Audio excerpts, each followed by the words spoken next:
You know that feeling when your entire world collapses and you're willing to try anything to save yourself? That's exactly where Arabella was the night she walked into the lower district with her life savings and made an offer to a complete stranger that would change everything. Falsely accused, publicly shamed, and given 48 hours to prove her innocence before being cast out forever, she did something that sounds absolutely insane.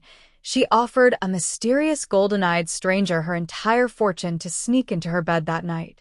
It was supposed to be a clever plan to expose the conspiracy against her. But here's the twist. This stranger she hired wasn't just any man. He was King Draven of Shadowmere, the most powerful Alpha King in the realm, the most dangerous, and absolutely the last person you'd want to deceive. Trust me, this story gets wild. Make sure you subscribe so you don't miss a single twist, and comment below where you're watching from. I love seeing where my audience is tuning in from around the world. Alright, let's rewind to where this all started. Her plan wasn't born from confidence. It was born from sheer desperation. Arabella stood in front of the mirror in her chambers, hands trembling as she arranged the delicate chains woven through her long chestnut hair. The elegant cream and gold gown she wore felt like armor she no longer believed in. The woman staring back at her looked like a ghost of who she used to be. Eyes swollen and red from endless tears. Skin pale with fear. Lips pressed together with grim determination. This wasn't Lady Arabella of Silvercrest, the nobleman's daughter, known for her wit and grace. This was someone pushed to the edge, someone desperate enough to hire a stranger to enter her chambers in the dead of night. In 48 hours, everything I know will be taken from me. The thought struck her like a physical blow, stealing the air from her lungs. 48 hours until her father, Lord Caspin, would cast her out as a disgrace. 48 hours until she lost her home, her name, her future, everything that defined her existence. All because of lies. Vicious, calculated lies spread by someone who should have been her ally.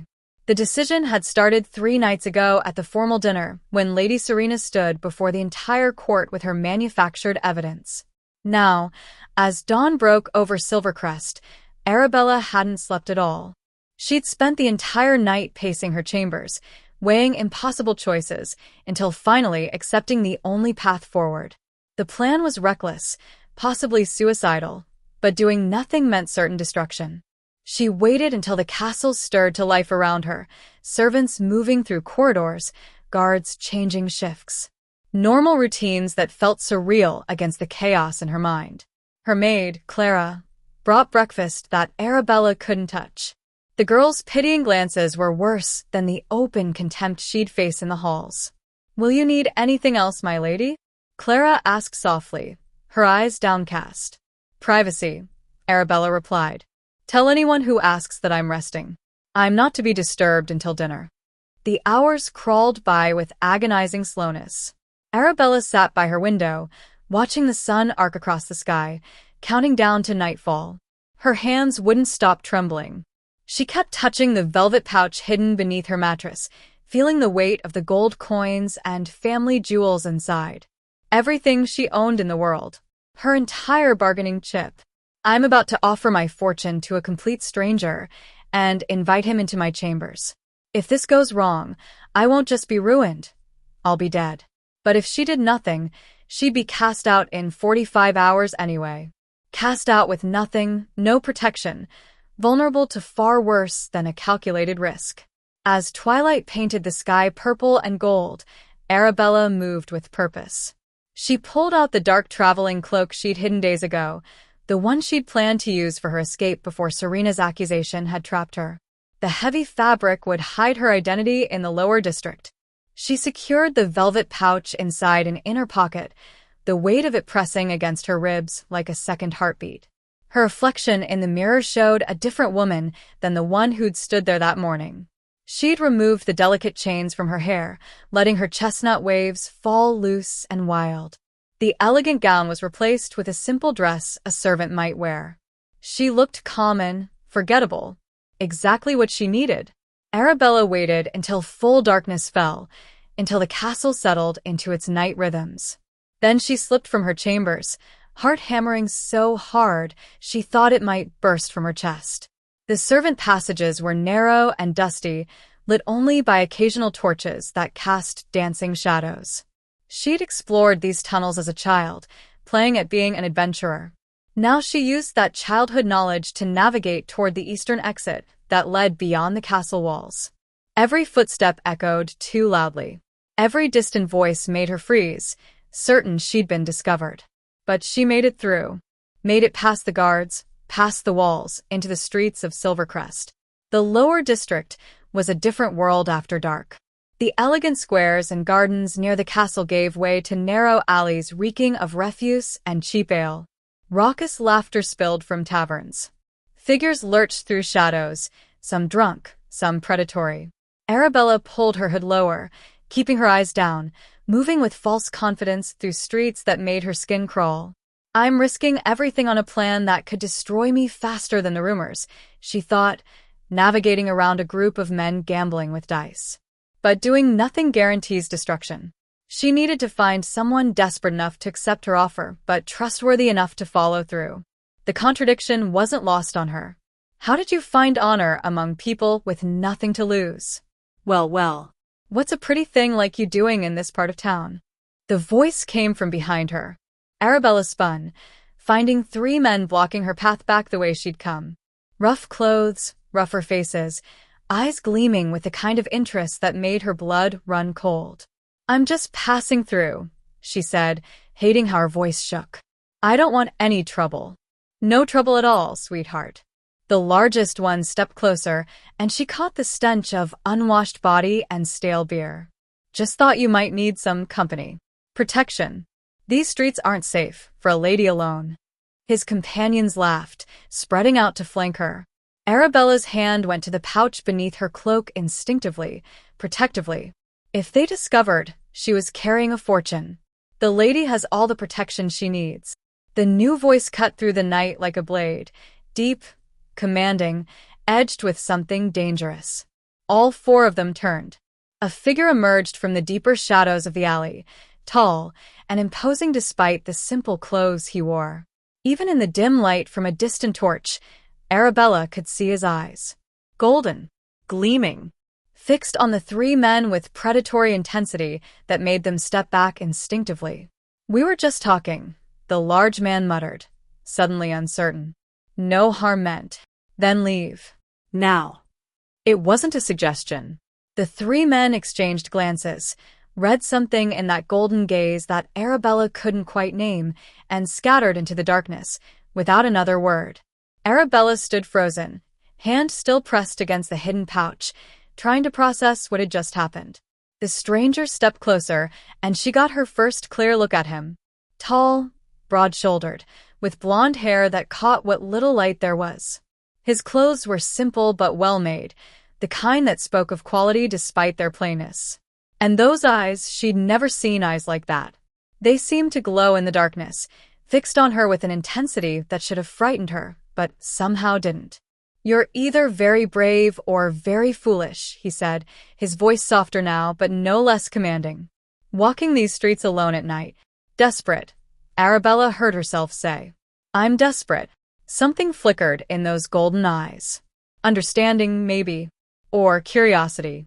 He studied her for a long moment, and she had the unsettling feeling he was seeing far more than she intended to show. Desperate enough to risk your life? He asked. Desperate enough to risk everything. The words came out steady despite her racing heart. This was it. This was the moment. She either took the chance or walked away and accepted her fate. I need help. I can pay. I have gold, jewels, everything I own. His eyebrows rose slightly, and she caught what might have been amusement in his expression. Everything you own. That's quite an offer for a stranger in an alley. Arabella's fingers tightened on the pouch. She'd come this far. She'd risked this much. There was no turning back now. I need someone I can trust, she said, meeting those impossible golden eyes. Someone who'll keep their word. Can you be that person? The stranger tilted his head, studying her with that same unnerving intensity.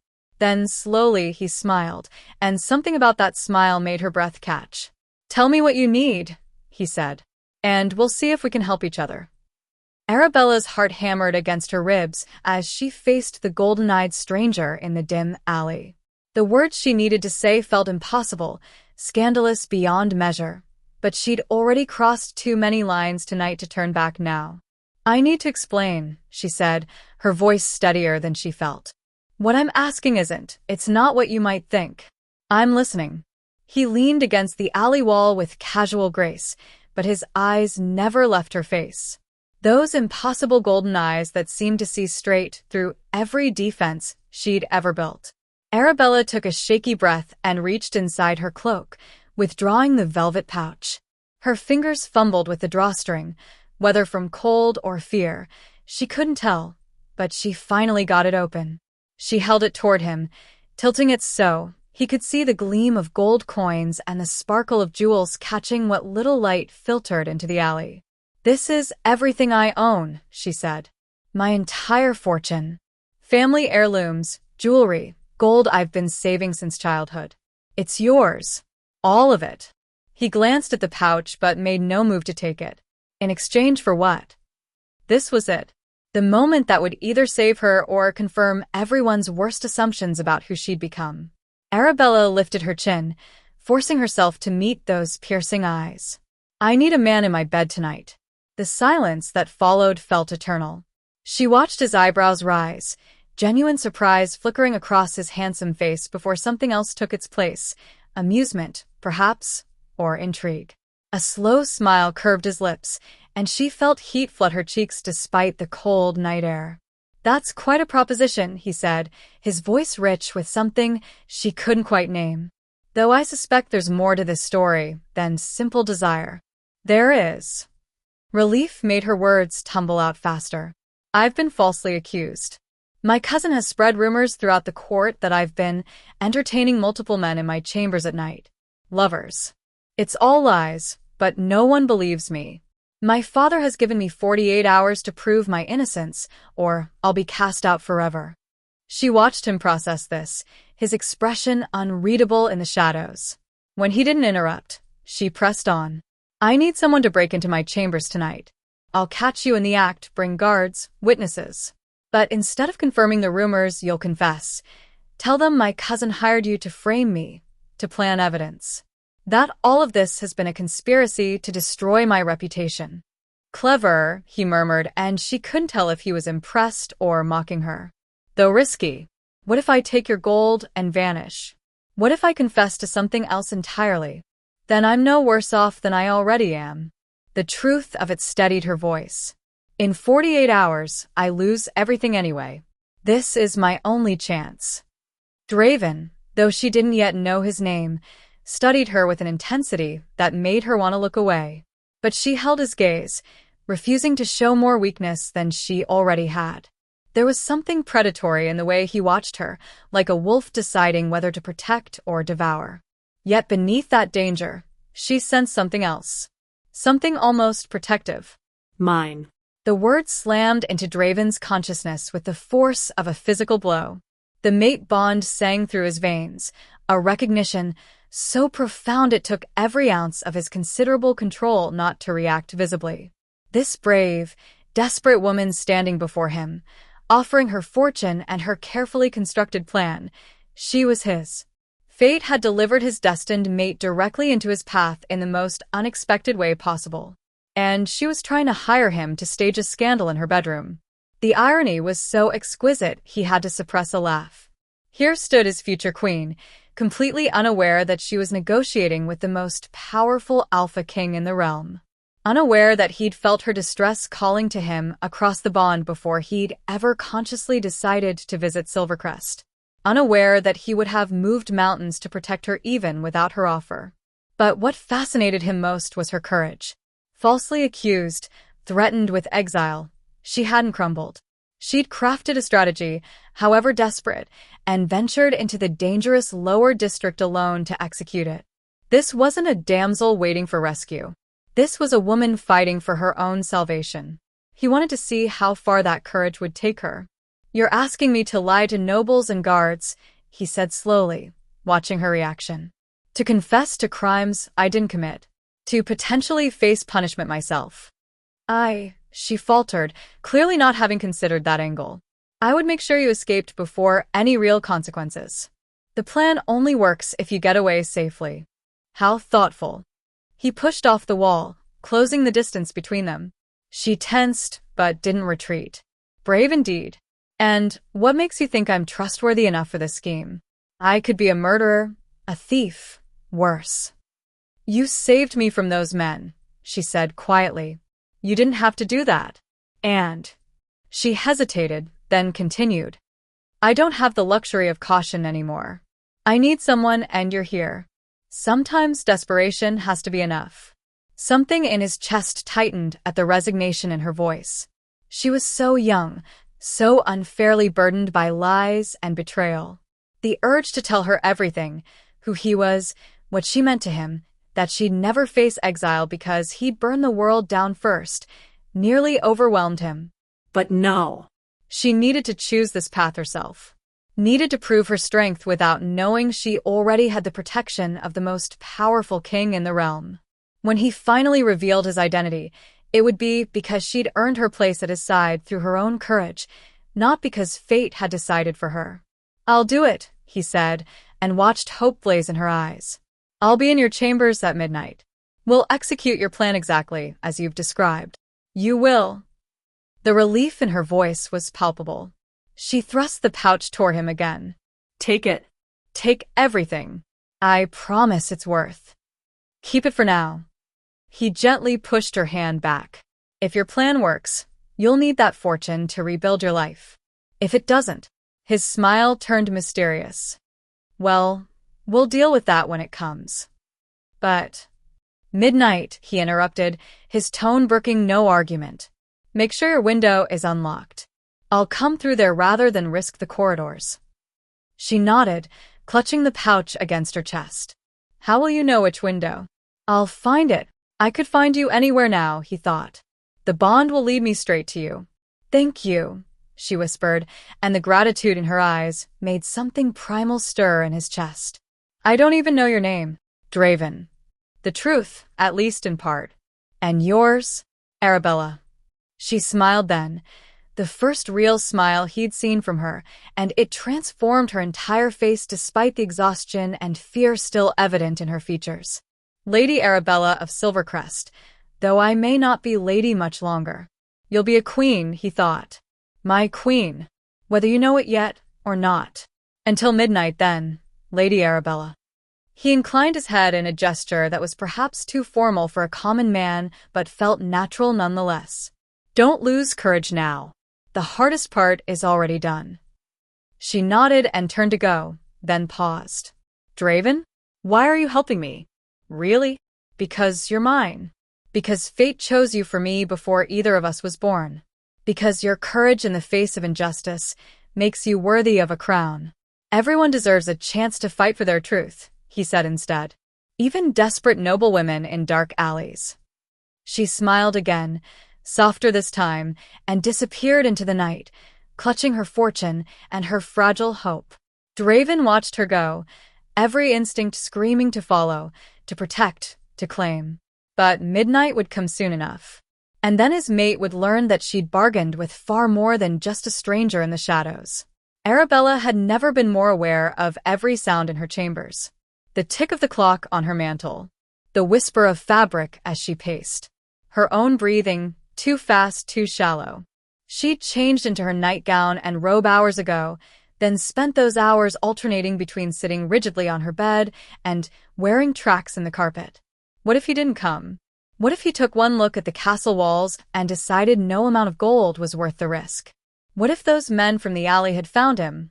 Or the guards? Or... The clock began to chime midnight.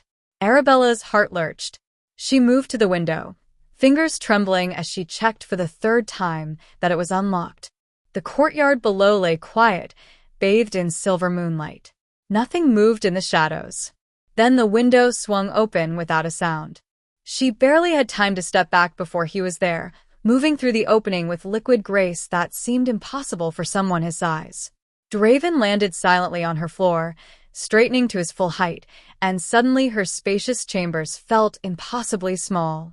In the alley, shadowed and distant, He'd been imposing. Here, in the intimate space of her bedroom, lit by the soft glow of candles she'd left burning, he was overwhelming. Tall enough that she had to tilt her head back to meet his eyes. Broad-shouldered in a way that made her viscerally aware of her own vulnerability in nothing but a nightgown and thin robe. And those eyes, golden and gleaming in the candlelight, fixed on her with an intensity that made her breath catch. "You came," she whispered, hating how her voice shook. "I said I would." His voice was lower than she remembered, intimate in the quiet of her room. He moved further inside, each step measured and controlled, and she noticed how he carried himself, predatory grace wrapped in careful restraint. "Are you ready?" Yes. No. "I don't know." She wrapped her arms around herself, suddenly conscious of how little she was wearing. "We should review the plan. Make sure we both understand." "You'll scream," he interrupted gently. "Guards will come. I'll be caught in your chambers, and I'll confess that your cousin hired me to frame you. I'll escape before they can truly apprehend me." He tilted his head. "Have I missed anything?" "The timing. We need to wait for the guards to be close enough to hear, but not so close they arrive before we're ready. And you need to make it convincing, the confession. They have to believe Serena would do this." "I can be very convincing." Something flickered in his expression. "The question is whether you can be. Can you play the outraged innocent when the guards arrive? Can you sell the performance?" "I am innocent," she said sharply. "I know." The certainty in his voice surprised her. "I meant, can you convince them you had no part in hiring me? That you're as shocked as anyone to find a stranger in your chambers?" Arabella nodded, but doubt gnawed at her. She'd never been good at deception. Her face had always betrayed her thoughts, her emotions too visible. "What if they don't believe me?" "What if?" "They'll believe you." He moved closer, and she caught his scent, something clean and wild, like pine forests and night air. "Because you'll tell them the truth. You wanted this man caught. You wanted proof of the conspiracy. Your only crime was taking action." "That's not how my father will see it." "Then your father is a fool." The words were said so matter-of-factly, with such complete conviction, that Arabella almost laughed. Almost. Instead, she found herself studying him in the candlelight, taking in details she'd missed in the darkness of the alley. The strong line of his jaw. The way his blonde hair fell across his forehead. The broad hands that looked like they could snap bones, but had touched her earlier with unexpected gentleness. "Why are you really doing this?" she asked quietly. "You said everyone deserves a chance to fight for their truth, but that's not a real answer. No one risks this much for a stranger." Draven's expression shifted, something unreadable passing through those golden eyes. For a moment she thought he wouldn't answer. Then he stepped closer still, close enough that she had to tilt her head back further to maintain eye contact. "Maybe I have my own reasons for wanting to see powerful families held accountable for their lies," he said softly. "Maybe I'm tired of watching the innocent suffer while the guilty walk free."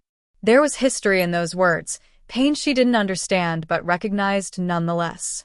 Before she could respond, he raised his hand, and she held perfectly still as his fingers brushed her cheek, featherlight, barely there, yet somehow burning. "Mine." The word echoed through Draven's mind with every instinct demanding he pull her closer, claim what fate had given him. His mate stood within arm's reach, looking up at him with those expressive eyes, wearing nothing but thin fabric that did little to hide the curves beneath. The bond sang between them, even if she couldn't feel it yet. Every rational thought told him to step back, to maintain distance, to respect the plan she'd crafted. But gods, it took everything he had. "I'm terrified," Arabella admitted, her voice barely above a whisper. "I'm terrified this won't work. Terrified it will backfire. Terrified that I've made everything worse by bringing you here. But I'm more terrified of doing nothing, of accepting exile without fighting back. Then you're already braver than most." His thumb traced her cheekbone without conscious thought. "Courage isn't the absence of fear. It's taking action despite it. Is that what you think I have? Courage?" She laughed, but it came out shaky. "I think desperation looks a lot like courage from the outside." "Courage looks beautiful on you." The words hung between them, weighted with meaning neither could fully acknowledge. Arabella's breath hitched, and Draven watched her pupils dilate, felt the subtle shift in her heartbeat. She was affected by him. By this. The mate bond might be one-sided in her awareness, but the attraction wasn't. He should step back. Should create distance before this became more complicated than it already was. He didn't move. Draven, she started, but whatever she meant to say was lost as voices echoed in the corridor outside. They both froze. The voices grew louder, accompanied by footsteps, multiple people, moving with purpose toward her chambers. "They're early," Arabella breathed, panic flooding her features.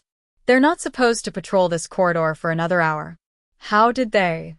Understanding hit Draven like ice water. "Your cousin. She knew you'd try something." But how could she? Arabella's eyes widened in horror. "She's been watching me. She must have had someone watching to see if I left the castle." The footsteps were right outside now. They had seconds, maybe less. "The plan," Arabella whispered frantically. "We need to execute the plan. I need to scream. You need to." "Wait." Draven's hand covered her mouth gently, silencing her. His other arm wrapped around her waist, pulling her against him as he moved them deeper into shadow. "Something's wrong. Those aren't regular patrol guards." Through the door, they heard a woman's voice, triumphant and familiar. "I told you she was shameless," Lady Serena said clearly. "Here's your proof, father. Your precious daughter, entertaining men in her chambers just like I said." Arabella's eyes met Draven's over his hand, wide with realization and fear. This wasn't a patrol. This was a trap.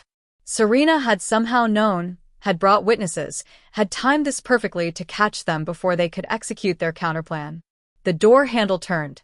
The door burst open, and Arabella's world shattered.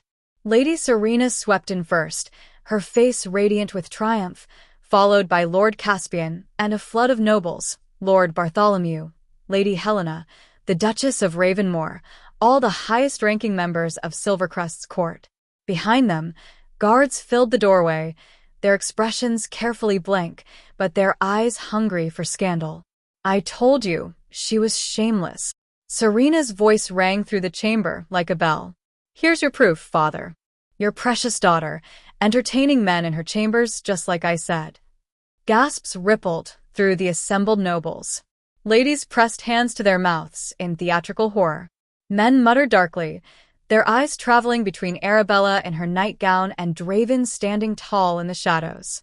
Arabella's mind raced, trying to salvage something from the wreckage of her plan. This wasn't supposed to happen yet. The timing was all wrong. How had Serena known to bring witnesses at precisely this moment? "This isn't what it looks like," she started, but her voice came out weak, unconvincing even to her own ears. "Isn't it?" Serena glided further into the room, her skirts rustling with each deliberate step. "We find you in your nightclothes with a strange man in your private chambers at midnight. What else could it possibly be? A conspiracy." Arabella forced steel into her voice, grasping for the counter-narrative she'd prepared. "You hired him to be here. You paid him to frame me because you've been trying to destroy my reputation since." "I hired him." Serena's laugh was crystalline, perfectly calibrated for the audience. "Oh, cousin." The lies grow more desperate by the moment. "It's true." Arabella's eyes darted to Draven, silently begging him to speak, to confirm her story. But he remained motionless, those golden eyes fixed on the scene with unsettling calm. Why wasn't he saying anything? "She's been plotting against me.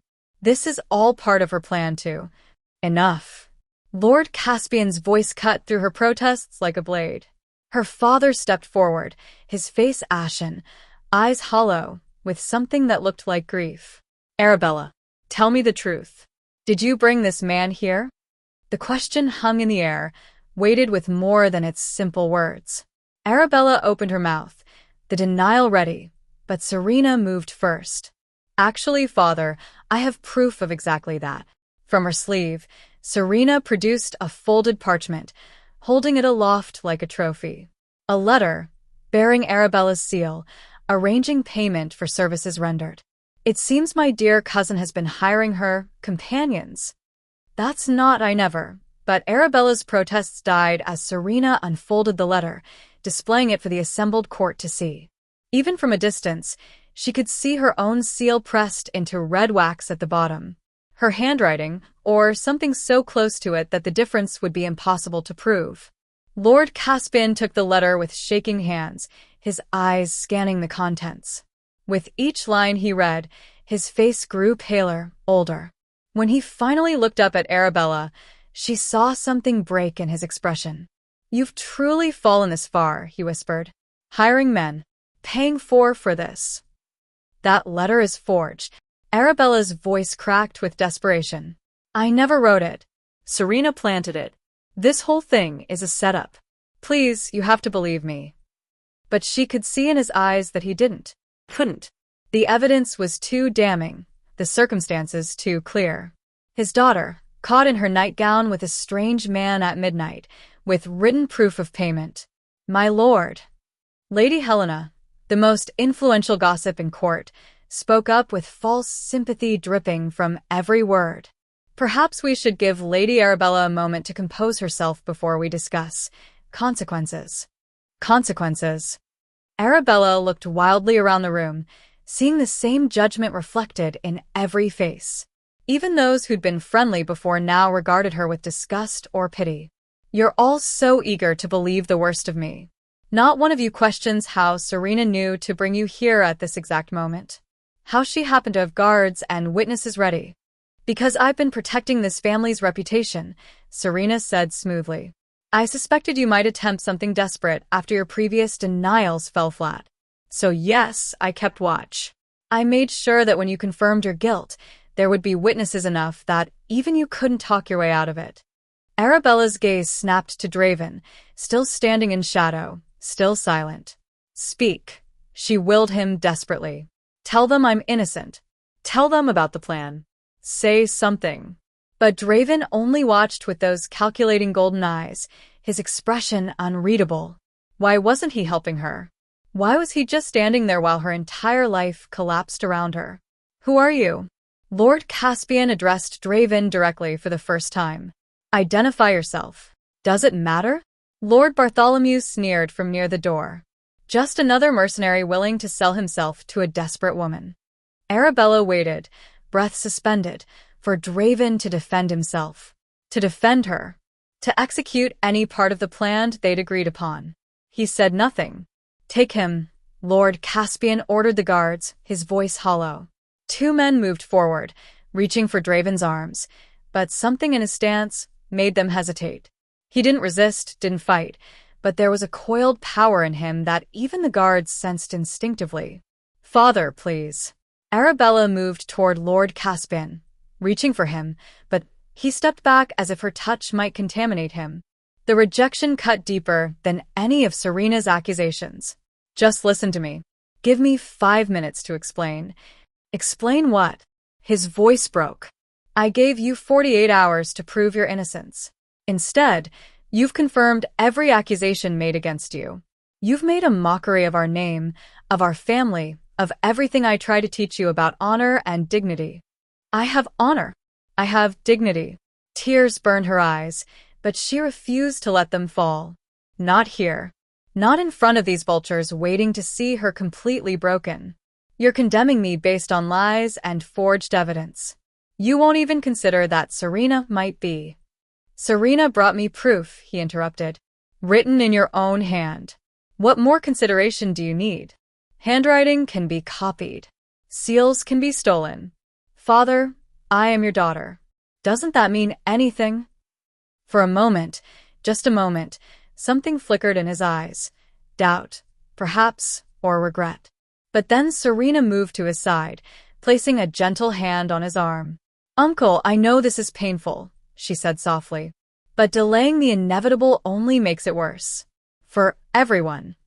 "You're right." Lord Caspian straightened, and Arabella watched him rebuild the walls behind his eyes, shutting her out completely. "Lady Arabella of Silvercrest, by the authority vested in me as lord of this house, I hereby—" "Wait until dawn," Serena interrupted gently. "Let her have one final night in her chambers. It's only humane." The false mercy was almost worse than immediate exile. Arabella understood the calculation. One more night for the scandal to sink in, for the witnesses to spread the story, for the humiliation to ferment and grow. Lord Caspian nodded slowly. Tomorrow at dawn, you will be escorted beyond our borders. You'll take nothing but the clothes on your back. The name of Silvercrest will be stripped from you. You will be cast out, Arabella finished, her voice eerily calm. The numbness spreading through her chest was almost a relief after the panic. I understand. The nobles began filing out, their whispers rising like a cloud of locusts.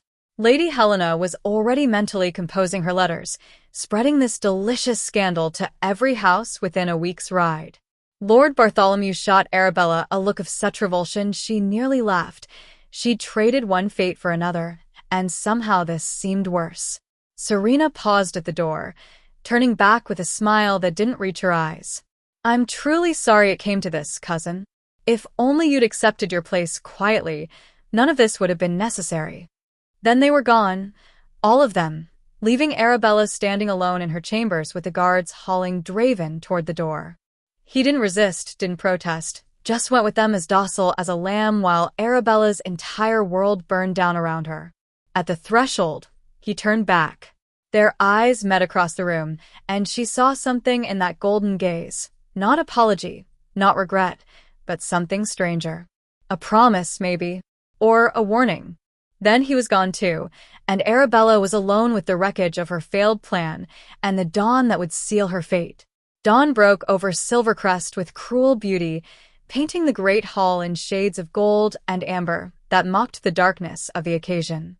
Arabella stood in the center of the polished floor, hands clasped before her, chin lifted despite the crushing weight of hundreds of eyes boring into her from every direction.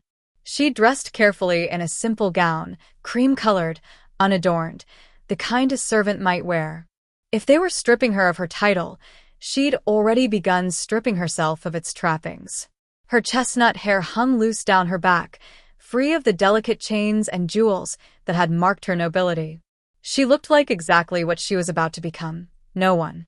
The entire court had assembled to witness her humiliation.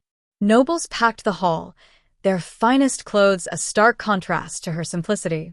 Servants lined the walls, some sympathetic, most merely curious. Lady Serena stood near the front, her face a perfect mask of sorrowful regret that didn't quite hide the satisfaction gleaming in her eyes. Lord Caspian stood before the dais, the formal decree of banishment trembling slightly in his hands. He looked older than he had yesterday, as if the night had aged him years. When he spoke, his voice carried through the silent hall with terrible finality. Lady Arabella of Silvercrest, he began, and she heard him stumble over her name as if already unsure she deserved it. You have been found guilty of conduct unbecoming of your station, of bringing shame upon this house through actions both reckless and immoral.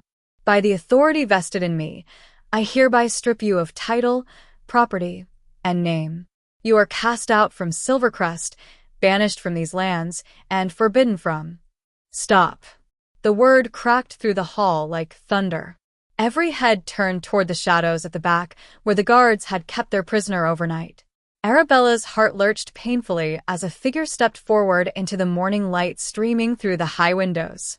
Draven moved with that same predatory grace she remembered, but something about him had shifted. The simple clothes were gone. In their place, he wore black and silver that seemed to absorb and reflect light simultaneously, clearly royal attire, though she didn't recognize the house. As he walked, he reached up and released a clasp at his shoulder, letting a dark cloak fall away to reveal the full regalia beneath. The wolf crest gleamed on his chest, worked in silver thread that caught every ray of light. Black and silver, the colors of Shadowmere. Understanding slammed into Arabella like a physical blow, stealing the breath from her lungs. The hall erupted in gasps and frantic whispers, nobles stumbling over themselves as they dropped to their knees. Guards hit the floor so fast their armor clattered. Servants pressed their foreheads to the ground. Within seconds, every person in the great hall had prostrated themselves except Arabella, who stood frozen in shock, and Lord Caspian, who'd gone white as death. "Your Majesty," the whispers rose like prayers. "King Draven, the Alpha King of Shadowmere." No. It couldn't be. The stranger she'd hired in a dark alley, the man she'd offered her pathetic fortune to, was King Draven, the most powerful Alpha King in all the werewolf realms. The man whose mere presence could bring kingdoms to their knees. And she'd try to pay him to stage a scandal in her bedroom. Draven crossed the hall with measured steps, each footfall echoing in the terrible silence. Nobles scrambled out of his path without raising their heads. He moved past them all as if they didn't exist, his golden eyes fixed solely on Arabella. When he reached her, he lifted his hand to her face with the same gentleness he'd shown in her chambers. His thumb brushed across her cheekbone, and she felt the tremor in her own body, the shock making her sway. "She hired no one," Draven said, his voice carrying effortlessly through the hall despite its quietness. "I came of my own will. Your Majesty, Lord Caspian started, but Draven silenced him with a single glance. "I felt the mate bond calling me to Silvercrest," Draven continued, his eyes never leaving Arabella's face. "The pull of destiny drawing me to this place, to this woman. When I arrived, I discovered that my destined queen was facing exile based on lies and conspiracies." Mate bond. Destined queen. The words penetrated Arabella's shock slowly, like honey through cloth. He was claiming her. Before the entire court, King Draven of Shadowmere was declaring her his mate. "Lady Serena." Draven turned slightly, his attention shifting to where Arabella's cousin still knelt, her face now drained of all color. "Did you truly believe you could deceive me? That I wouldn't have the resources to uncover your conspiracy?" Serena's mouth opened and closed soundlessly. "I've had spies in Silvercrest for 3 days," Draven said conversationally, though his voice held edges sharp enough to cut. "Watching, documenting, gathering evidence of every move you made." He gestured, and a man stepped forward from the shadows, someone Arabella vaguely recognized as a minor courtier. "Tell them what you witnessed." "The maid, Your Majesty," the man said, his voice shaking. "Lady Serena paid her 50 gold pieces to testify falsely about men entering Lady Arabella's chambers. I watched the exchange myself." "And," Draven prompted, "the dress fabric supposedly found in the stables. Lady Serena cut it from one of Lady Arabella's gowns herself. She planted the handkerchiefs. She forged the letter using a seal she stole from Lady Arabella's chambers months ago." The hall exploded in whispers. Arabella watched Serena's face crumble, watched her reach desperately for Lord Caspian. "Uncle, he's lying. He has to be. Why would I?" Why? Draven's voice cut through her protests like a blade. "Shall I tell them, or would you prefer to confess yourself?" He produced a folded parchment from inside his coat. "Letters between you and Lord Ashford, discussing how eliminating Arabella would clear your path to his proposal. Letters detailing exactly how you plan to destroy her reputation so thoroughly that no one would question your innocence when you stepped forward to save the family name." He held the letters high enough for the court to see Serena's seal clearly visible on each one. Real evidence, not the forgeries she'd produced to condemn Arabella. "Jealousy," Draven said, his voice heavy with contempt. "You destroyed your cousin's life because a man showed interest in her instead of you. Because she had beauty and spirit you could never match." Serena crumpled completely, tears streaming down her face, but Arabella felt no satisfaction. Only exhaustion and a strange, distant sense of vindication. Draven turned to Lord Caspian, who still stood frozen, the banishment decree hanging useless from his hands. "You nearly cast out a queen because you trusted lies over your daughter. Because maintaining reputation mattered more than seeking truth." "I didn't know," Lord Caspian whispered. "How could I have known? You could have asked. You could have investigated.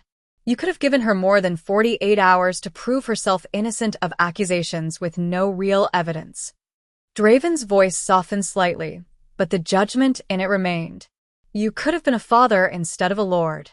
He turned back to Arabella, and his expression transformed, still powerful, still commanding, but also tender in a way that made her throat tight. "Lady Serena of Silvercrest," he declared formally, "you will face trial for treason against my mate, for conspiracy, forgery, and attempted destruction of the future Queen of Shadowmere." Guards moved immediately to seize Serena, who collapsed in their grip, sobbing. But Arabella barely registered it. She was still trying to process everything: the revelations, the vindication, the impossible reality that she'd hired a king to help clear her name. Draven stepped closer, close enough that only she could hear his next words. "She bears the mark of my protection now," he said, though his voice still carried through the hall. "Anyone who harms her, harms Shadowmere. Anyone who questions her honor questions mine." Then, with hundreds watching, he leaned down and pressed his forehead to hers, an intimate gesture, a public claim, a promise wrapped in certainty. "You're safe now," he murmured. "And you're mine." Arabella's world spun, her knees threatening to give out, but Draven's arm wrapped around her waist, steadying her, holding her. Through the shock and confusion and overwhelming relief, one truth crystallized with perfect clarity. Everything had changed. She'd gone from exile to queen in mere moments. And the man holding her, the king she'd tried to hire like a common mercenary, was her mate. Her destiny. Her impossible salvation. The private chambers they'd given her were far more luxurious than her own had been, richly appointed with velvet curtains and carved furniture that spoke of Shadowmere's wealth. But Arabella barely noticed the opulence. She stood with her back to Draven, hands gripping the windowsill so tightly her knuckles had gone white, while emotions she couldn't name roiled through her chest. "You knew." Her voice came out flat, controlled only through immense effort. "You knew I was your mate when I offered you gold to sneak into my bed." Behind her, she heard him move, heard the quiet rustle of fabric as he removed his formal cloak. "Yes." The single-word confirmation made something crack inside her. She whirled to face him, and all the shock and relief and confusion from the great hall transformed into pure, blazing anger. "You knew, and you let me stand there in that alley like a desperate fool, offering you everything I owned as if you needed it, as if you were just some mercenary I could hire." Her voice rose with each word. "Do you have any idea how humiliating this is? I tried to pay you. I bargained with a king like he was a common criminal." "I know." Draven stood perfectly still, letting her fury wash over him, without flinching. "I was there. You let me make a complete fool of myself. You were magnificent." The quiet conviction in his words stopped her mid-breath. She stared at him, chest heaving, trying to reconcile the amusement in his golden eyes with the magnitude of his deception. "Magnificent," she repeated incredulously. "I was desperate and pathetic, and you laughed at me. You found the whole thing amusing. I found you extraordinary." He took a step toward her, and she noticed he'd removed not just his cloak but also the formal coat, leaving him in simpler clothes that somehow made him seem more imposing rather than less. A woman falsely accused, facing exile, who didn't collapse or beg or accept her fate. You crafted a plan. You risked everything to execute it. You walked into the most dangerous part of the city alone at midnight because you refused to go down without fighting. But you already knew who I was. You knew about the mate bond. Her voice cracked despite her efforts to stay angry. You knew everything, and you still played along with my ridiculous scheme as if I wanted to see your courage for myself, he interrupted gently. As if I wanted you to choose me without the weight of a crown influencing that choice. Arabella's anger faltered, confusion taking its place. Choose you? I didn't choose you. I hired you. There's a difference. Is there? He moved closer, and she found herself backing up until her shoulders hit the wall. You approached me specifically. Out of everyone in that district, everyone you could have asked, you chose to trust me. Even without knowing who I was, something in you recognized something in me. That's not. But the protest died as she remembered that moment in the alley. The way she'd felt when his golden eyes met hers. The inexplicable certainty that despite the danger, despite the insanity of her plan, he wouldn't truly hurt her. I came to Silvercrest investigating rumors of a conspiracy targeting a noble woman, Draven continued, his voice dropping lower. I felt the mate bond pulling me here days before I consciously decided to travel. When I arrived and sensed you were in danger, I would have exposed Serena's plot regardless of what you did. Then why? Because I wanted to know who you were beneath the desperate circumstances. I wanted to see if the courage you showed in that alley was real, or just a temporary madness born of fear. His hand came up to cup her face, and she felt the warmth of his palm against her cheek. And gods, Arabella, you were braver than I could have imagined. You didn't just accept my help. You orchestrated a plan. You took action. You fought. I thought I was saving myself, she whispered, the anger draining away to leave something more fragile behind. But you were there all along. You were going to save me anyway. No. His thumb brushed across her bottom lip, and she shivered. You did save yourself. I just made sure Serena's final trap didn't succeed. But everything else, the courage, the plan, the refusal to accept exile without fighting, that was all you. Arabella processed this, her mind working through the implications. He hadn't manipulated her into hiring him. He'd simply accepted her offer and used it to be close enough to protect her when Serena sprang her trap. He'd let her maintain agency even while ensuring she wouldn't fail. You could have told me, she said, but the accusation had lost its heat. You could have revealed who you were in the alley. I could have, he agreed. And you would have what? Bowed?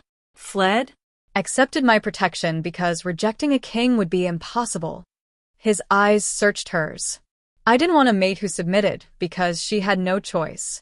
I wanted a mate who chose me even when she thought I was nobody, who trusted me when I had no title to command that trust. That's not fair to me. I know. Something like regret flickered in his expression. I'm not claiming this was noble or right. I'm claiming it was selfish. I wanted you to see me, just me, before the crown complicated everything. The honesty in his admission did something to the tight knot in her chest. She studied his face, really looked at him for the first time since learning his identity. The same golden eyes that had watched her with such intensity in the alley. The same strong features, the same barely controlled power. The same man who'd touched her face gently and told her courage looked beautiful on her. Your bold plan proved you were worthy of being queen, he said softly. But more than that, it proved you were worthy of being my mate, my equal, someone who wouldn't just accept protection but would fight alongside me. I'm not your equal. The words came automatically, years of understanding hierarchy too ingrained to dismiss. You're king, and you're about to be a queen. His other hand came up to frame her face completely. Do you feel it now? The bond. She'd been trying not to, trying to keep her focus on her anger, her humiliation, anything but the strange pull she'd been sensing since he'd touched her in the Great Hall. But at his question, she stopped resisting and let herself feel. It hit her like a wave. Recognition so profound it seemed to bypass her mind entirely and sink straight into her bones. The sense of rightness when he was near. The way her heart synchronized with his breathing. The absolute certainty that this man, this impossible, powerful, complicated man, was hers in a way that transcended logic or choice. Oh, she breathed. Oh, that's... yes. His forehead pressed to hers, and through the bond, she felt his emotions flooding through, possessiveness and protectiveness, and something deeper, warmer. That's what I felt the moment you approached me in the alley. Destiny. Fate. Home. Arabella's hands came up, hovering uncertainly near his chest before finally settling against the fine fabric of his shirt. She could feel his heartbeat, strong and steady. Could feel through the bond how much restraint he was exercising, how badly he wanted to close the final distance between them but was waiting for her to decide. She decided. Rising on her toes, she pressed her lips to his, tentative, testing, questioning. For a heartbeat he held still, letting her control the kiss. Then his restraint shattered. His arms wrapped around her, lifting her against the wall as his mouth claimed hers with a hunger that stole her breath. The kiss deepened, turned fierce and possessive, and so tender it made her chest ache. Through the mate bond, sensation amplified and reflected back. She felt his desire, his relief, his absolute certainty that she was his. And underneath all of it, something that felt impossibly like love, not born of days but of destiny recognizing destiny. When they finally broke apart, both breathing hard, Arabella found herself cradled in his arms, her fingers tangled in his blonde hair, her heart racing in time with his. "I'm still angry with you," she managed, though the words lacked conviction. "I know." His smile was pure male satisfaction. "You can be angry with me for as long as you need. But you're mine now. My mate. My queen. My equal in every way that matters." Through the bond, she felt the truth of it. And for the first time since that formal dinner 3 nights ago, Arabella felt something she'd thought she'd lost forever. She felt free. The great hall had been transformed into a formal tribunal. Banners from both Silvercrest and Shadowmere hung from the walls, a visible reminder that this was no longer simply a family matter, but an affair of state. Every noble, every servant, every person who'd witnessed Arabella's near exile now packed the space to witness justice delivered in return. Arabella sat beside Draven on the raised dais, a position that still felt surreal. She wore a gown in Shadowmere's colors now, midnight blue with silver embroidery that caught the light. A circlet rested in her chestnut hair, marking her new status even before any formal coronation. But despite the finery, her hands trembled slightly in her lap until Draven's fingers closed over hers, warm and steadying. The hall doors opened, and guards dragged Lady Serena inside. Gone was the composed noblewoman who'd orchestrated Arabella's destruction with such calculating precision. Serena's hair hung loose and tangled, her gown wrinkled from a night in the castle's holding cells. Her face was blotchy from crying, eyes wild with the kind of desperation Arabella recognized intimately. She'd worn that same expression just days ago. "Lady Serena of Silvercrest," Draven's voice carried through the hall with absolute authority. "You stand accused of conspiracy, forgery, bribery, and attempted character assassination of my mate. How do you plead?" Serena's mouth opened, but only a choked sob emerged. She looked frantically around the hall, seeking support, but found only hostile stares and judgment. The same nobles who'd eagerly believed her accusations now regarded her with contempt. "Present the evidence," Draven ordered. Marcus, who Arabella had learned was Draven's most trusted advisor, stepped forward with a leather portfolio. "The maid, Elena, has confessed to accepting 50 gold pieces to provide false testimony about men entering Lady Arabella's chambers." He gestured, and a trembling young woman was brought forward. "Tell them what you told me." Elena wouldn't meet anyone's eyes as she spoke. "Lady Serena came to me a week ago. Said she needed help protecting the family from Lady Arabella's indiscretions. Said I'd be doing a service by confirming what I'd seen. But I hadn't seen anything. She paid me to lie." Gasps rippled through the hall. Arabella watched Serena's face crumble further. "The forged letter bearing Lady Arabella's seal," Marcus continued, producing the damning document. "Our investigation revealed Lady Serena stole the seal 3 months ago during a family dinner. She's been practicing Lady Arabella's handwriting for weeks, as evidenced by these practice sheets found in her chambers." He held up page after page of Arabella's name, her phrases, her signature, copied over and over until the forgery would be nearly perfect. "But perhaps most telling," Marcus said, his voice hardening, "are these letters between Lady Serena and Lord Ashford of the Eastern Territories." As the letters were read aloud, the full scope of Serena's jealousy became horrifyingly clear. Lord Ashford had been courting Serena for months, but during a spring festival, he'd danced with Arabella instead. Had complimented her wit, her spirit, her laugh. It meant nothing to Arabella. She'd barely remembered the interaction, but to Serena, it was a mortal wound. She had everything. Serena's voice suddenly exploded through the hall, raw and broken. Guards tried to quiet her, but she wrenched forward, staring at Arabella with wild eyes. "Beauty, wit, freedom. You walked through life like everything was effortless while I had to fight for every scrap of attention. Lord Ashford looked at you once, and forgot I existed. One dance, and suddenly I was invisible. Tears streamed down her face, and Arabella felt her own throat tighten despite everything. I just wanted you to suffer, Serena sobbed.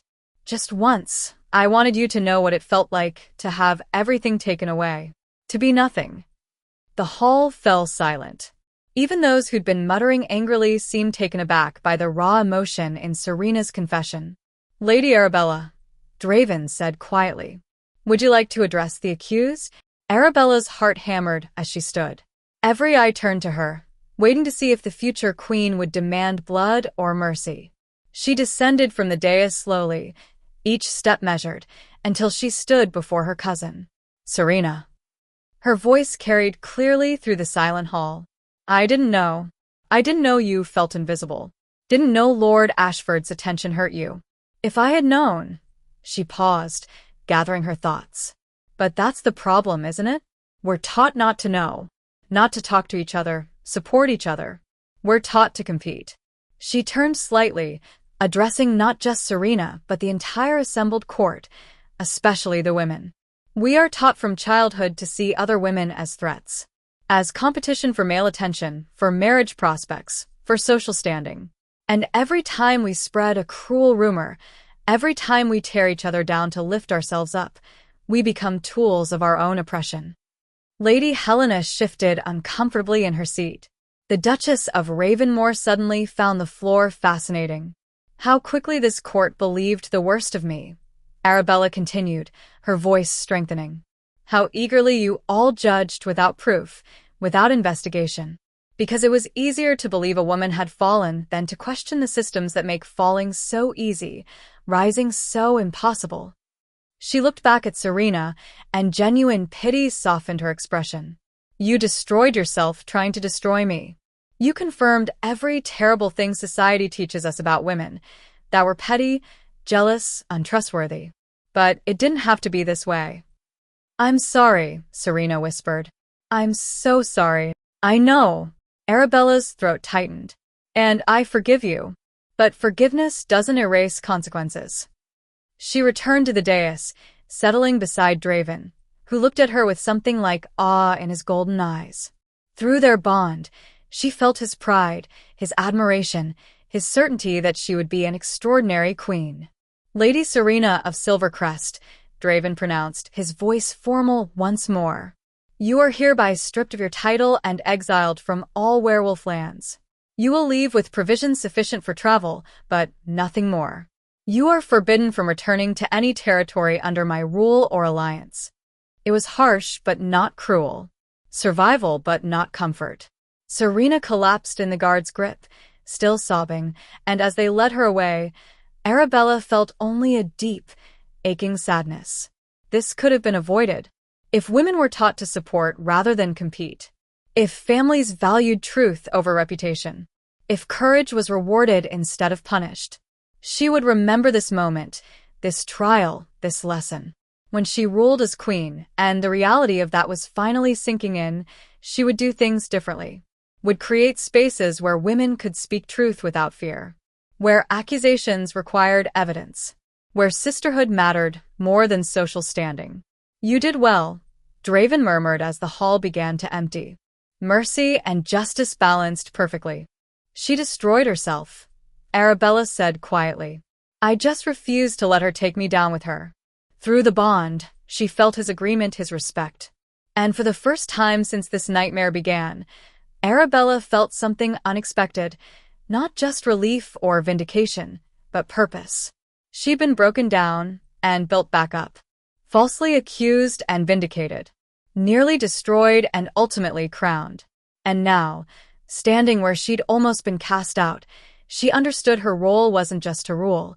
It was to ensure no other woman faced what she had faced, to change the system that had almost destroyed them both. The chambers felt too familiar.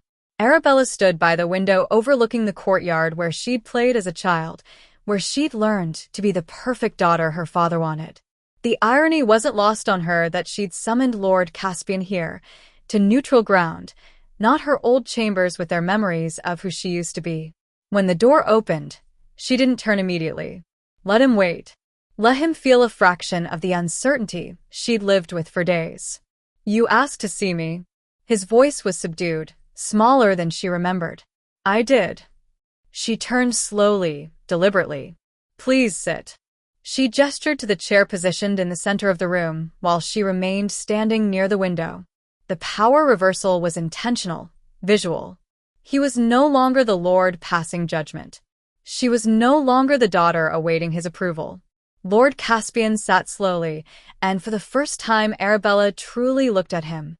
He seemed to have aged a decade in 3 days. Gray streaked his temples more prominently. Lines around his eyes had deepened. His shoulders curved inward, as if bearing an invisible weight. You were ready to cast me out based on rumors, she said without preamble. 48 hours. That's all you gave me to prove my innocence against accusations that had no real evidence. You never once asked if I was truly guilty. You simply assumed. I know. His voice cracked. Arabella, You prioritized reputation over truth. The family name over your own daughter.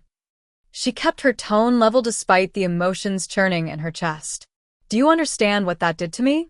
Not just the fear of exile, but knowing that your love was conditional on me being perfect, on never causing scandal. Lord Caspian's hands gripped his knees, knuckles white. I was afraid, terrified of scandal, of shame, of what other houses would say if the accusations were true. I've spent my entire life building our family standing, and he broke off, jaw working. I failed you. As a father, I completely failed you. The admission should have brought satisfaction, but Arabella felt only a hollow ache. I loved the idea of a perfect daughter more than I loved you, he continued, and tears began streaming down his weathered face. You were supposed to be everything I envisioned, obedient, graceful, a credit to our name. But I never asked what you wanted, what you dreamed of, what made you happy beyond fulfilling my expectations. No, you didn't. Arabella moved closer, but didn't sit. I spent 22 years trying to be perfect for you, trying to earn love that should have been freely given. And the moment I was accused, falsely accused, you were ready to discard me. Because I was a coward. Lord Caspian looked up at her, his eyes red-rimmed. I was more afraid of what people would think than what you were suffering, more concerned with appearances than truth. And now I've lost you entirely. You never had me. The words came out gentler than she intended. You had the perfect version you created, the obedient daughter who never questioned, never challenged, never existed as her own person.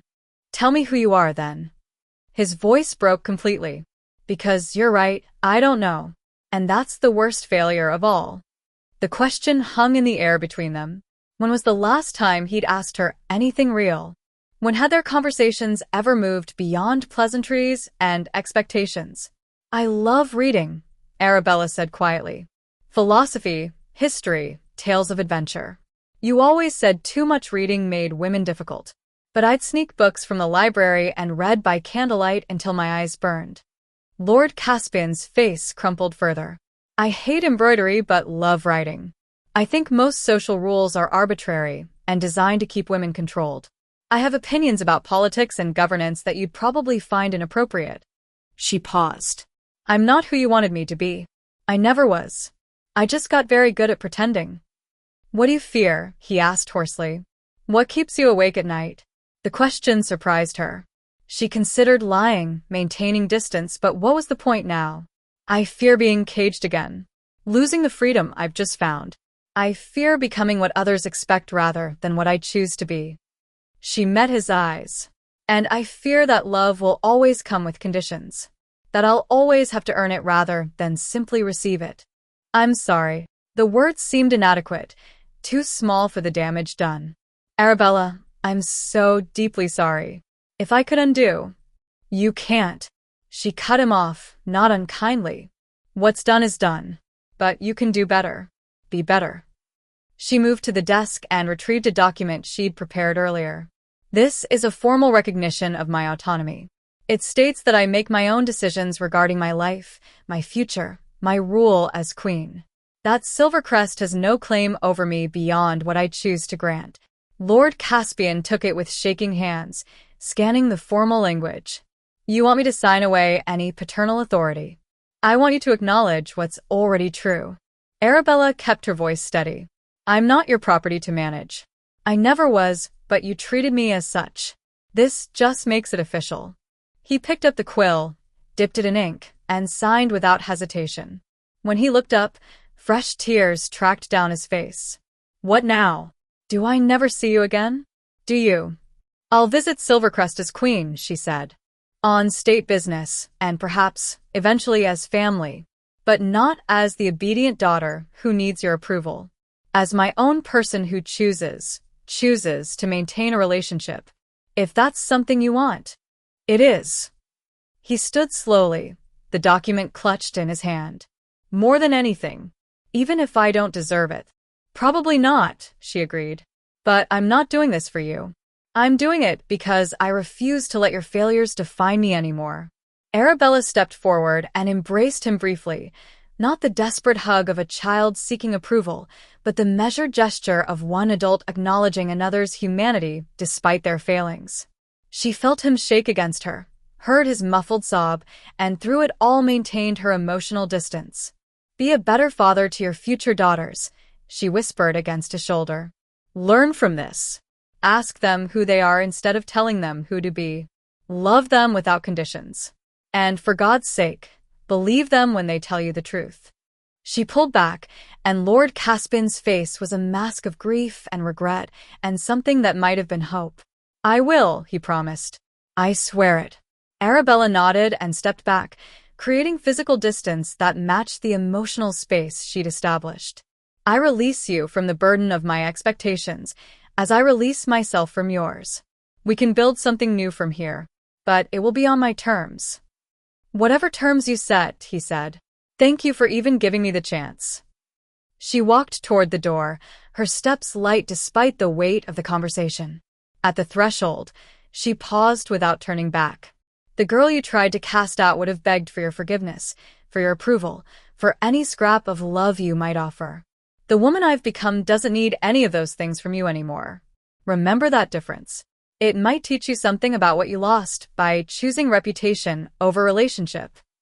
Then she left him standing alone in chambers that suddenly felt empty of more than just her presence.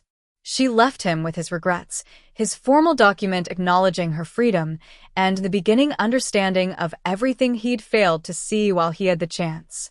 And as Arabella walked through Silvercrest's corridors one final time before leaving for Shadowmere, she felt the last chains of her old life fall away. No more performing. No more seeking approval. No more trying to be perfect for people who could never love the real her anyway. She was free. Completely, authentically, impossibly free. And tomorrow, she'd ride toward Shadowmere not as an exile, not as a victim, but as a queen who'd chosen her own destiny. Dawn broke over Silvercrest for the last time, painting the castle walls in shades of gold and rose that Arabella no longer had any attachment to. She stood in the courtyard, but not as she'd imagined 3 days ago. Not being escorted out in shame, not climbing into a carriage to be transported away like cargo. Instead, she stood beside a magnificent gray mare, dressed in riding clothes of black and silver with Shadowmere's wolf emblem embroidered over her heart. Her chestnut hair flowed loose down her back, no longer bound by delicate chains but crowned with a simple silver circlet that caught the early light. She looked like what she was becoming, a queen on her own terms. Draven sat astride his black stallion nearby, watching her with those golden eyes that had seen through every pretense from the moment they met. The Shadowmere Guard was assembled and ready, along with several carriages for her belongings and the few servants who'd chosen to follow her. But Arabella had been clear, she wouldn't ride in a carriage. She would ride beside her mate, actively choosing each step of this journey. Ready? Draven asked, his voice carrying across the courtyard. Arabella turned for one final look at Silvercrest's towers rising against the sunrise. She waited for the pain, the longing, the sense of loss she'd expected.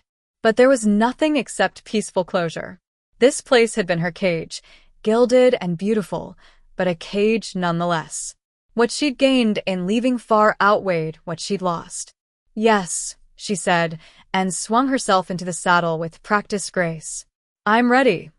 As they rode through Silvercrest's gates, a small crowd had gathered. Servants mostly, some nobles who'd come to witness the departure. A few faces showed genuine sadness at her leaving. Others held curiosity or barely concealed relief. Arabella acknowledged none of them.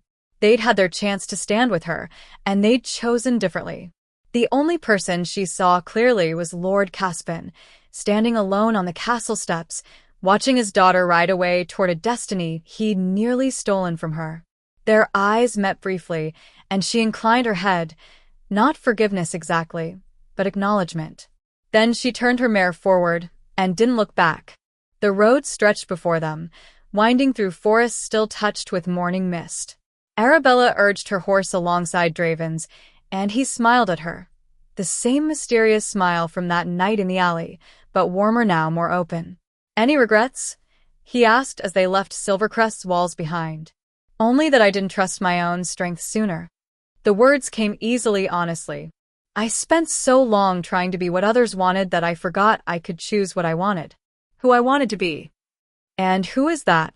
Arabella considered the question, feeling the mare's steady rhythm beneath her, the morning sun warming her face, the mate bond humming contentedly between them.